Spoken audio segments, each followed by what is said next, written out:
Lazy Driver. Gulliver's Travels by Jonathan Swift. Part 2. A Voyage to Brobdingnag. Chapter 4. The country described. A proposal for correcting modern maps. The King's Palace, and some account of the metropolis. The author's way of travelling. The chief temple described. I now intend to give the reader a short description of this country, as far as I travelled in it, which was not above 2,000 miles, round Lorbrulgrud, the metropolis. For the Queen, whom I always attended, never went farther when she was accompanying the King in his progress, and there stayed till his Majesty returned from viewing his frontiers. The whole extent of this prince's dominions reached about 6,000 miles in length, and from 3 to 5 in breadth.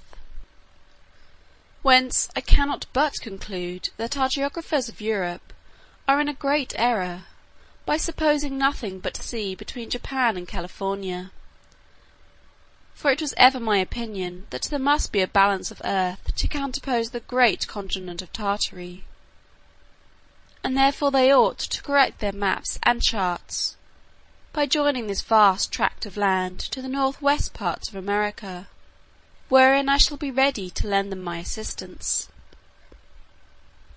The kingdom is a peninsula, terminated to the north-east by a ridge of mountains 30 miles high, which are altogether impassable, by reason of the volcanoes upon the tops. Neither do most of the learned know what sort of mortals inhabit beyond those mountains, or whether they be inhabited at all. On the 3 other sides it is bounded by the ocean. There is not one seaport in the whole kingdom, and those parts of the coasts into which the rivers issue are so full of pointed rocks, and the sea generally so rough, that there is no venturing with the smallest of their boats, so that these people are wholly excluded from any commerce with the rest of the world. But the large rivers are full of vessels, and abound with excellent fish, for they seldom get any from the sea, because the sea fish are on the same size with those in Europe, and consequently not worth catching. Whereby it is manifest that nature, in the production of plants and animals of so extraordinary a bulk, is wholly confined to this continent, of which I leave the reasons to be determined by philosophers. However, now and then they take a whale that happens to be dashed against the rocks, which the common people feed on heartily. These whales I have known so large, that a man could hardly carry one upon his shoulders, and sometimes, for curiosity, they are brought in hampers to Lorbrulgrud. I saw one of them in a dish at the king's table, which passed for a rarity, but I did not observe he was fond of it, for I think indeed the bigness disgusted him, although I have seen one somewhat larger in Greenland. The country is well inhabited, for it contains 51 cities, near 100 walled towns, and a great number of villages. To satisfy my curious reader, it may be sufficient to describe Lorbrulgrud. This city stands upon almost 2 equal parts on each side of the river that passes through. It contains above 80,000 houses, and about 600,000 inhabitants.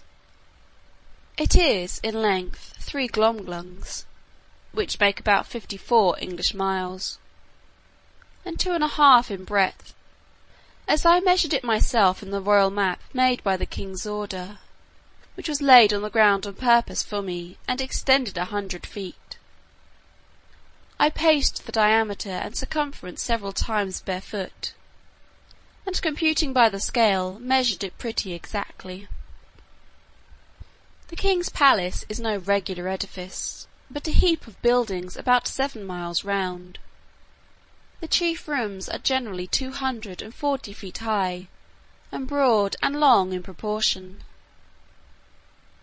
A coach was allowed to Glumdalclitch and me, wherein her governess frequently took her out to see the town, or go among the shops, and I was always of the party, carried in my box, although the girl, at my own desire, would often take me out, and hold me in her hand, that I might more conveniently view the houses and the people, as we passed along the streets.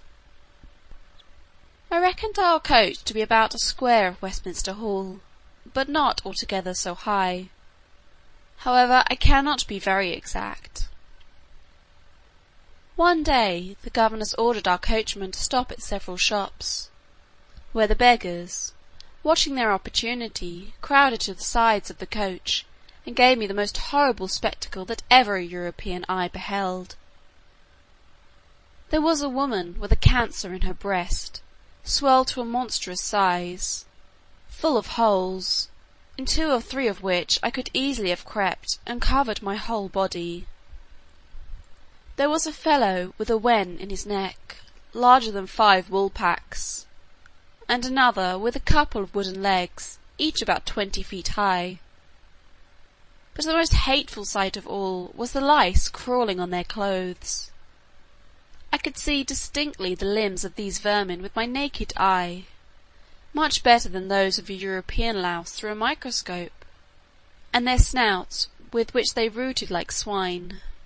They were the first I had ever beheld, and I should have been curious enough to dissect one of them, if I had had proper instruments, which I unluckily left behind me in the ship, although indeed the sight was so nauseous that it perfectly turned my stomach.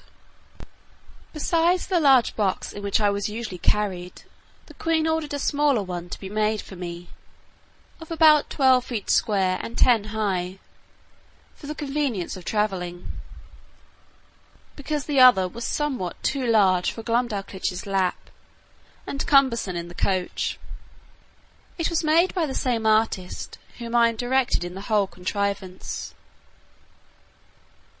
This travelling closet was an exact square, with a window in the middle of 3 of the squares, and each window was latticed with iron wire on the outside, to prevent accidents in long journeys.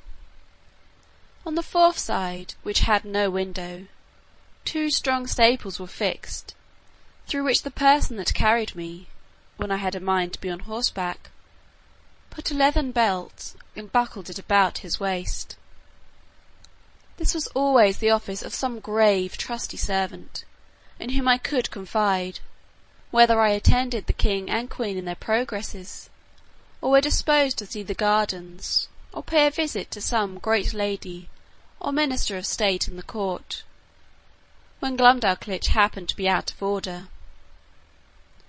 For I soon began to be known and esteemed among the greatest officers, I suppose more upon account of their majesties' favour than any merit of my own. In journeys, when I was weary of the coach, a servant on horseback would buckle on my box, and place it on a cushion before him, and there I had a full prospect of the country on 3 sides, from my 3 windows. I had, in this closet, a field bed and a hammock hung from the ceiling, 2 chairs and a table neatly screwed to the floor, to prevent being tossed about by the agitation of the horse or the coach, and having been long used to sea voyages, those motions, although sometimes very violent, did not much discompose me.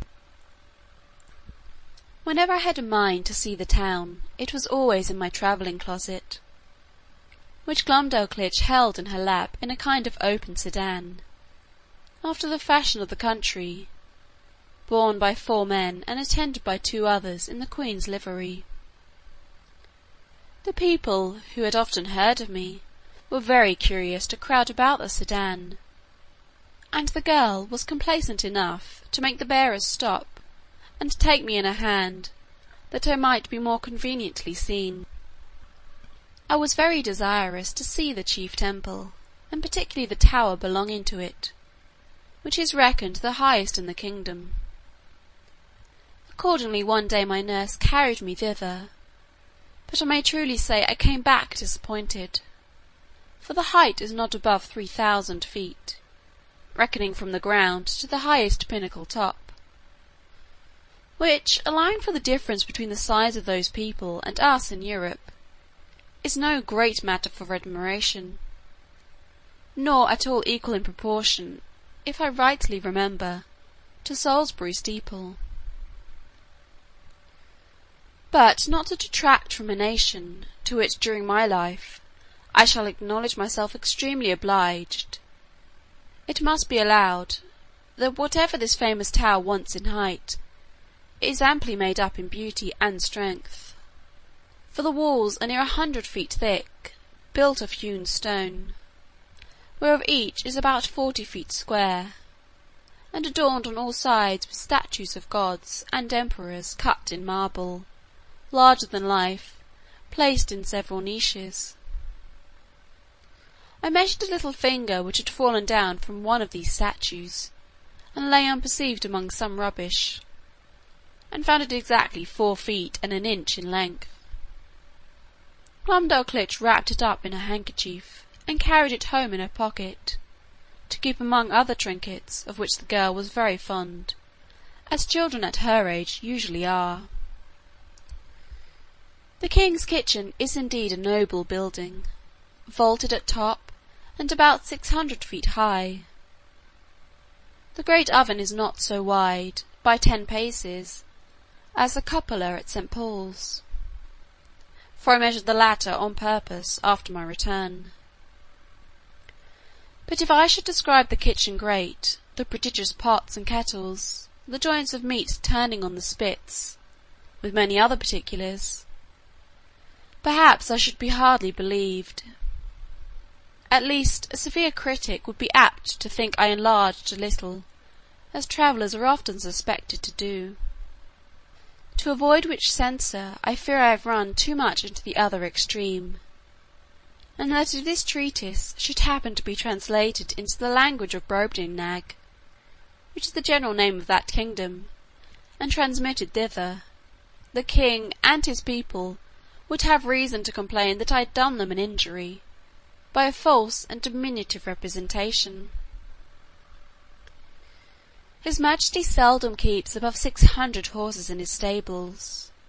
They are generally from 54 to 60 feet high. But when he goes abroad on solemn days, he is attended, for state, by a military guard of 500 horses, which indeed I thought was the most splendid sight that could ever be beheld, till I saw part of his army in battle, whereof I shall find another occasion to speak. Chapter 4 Part 2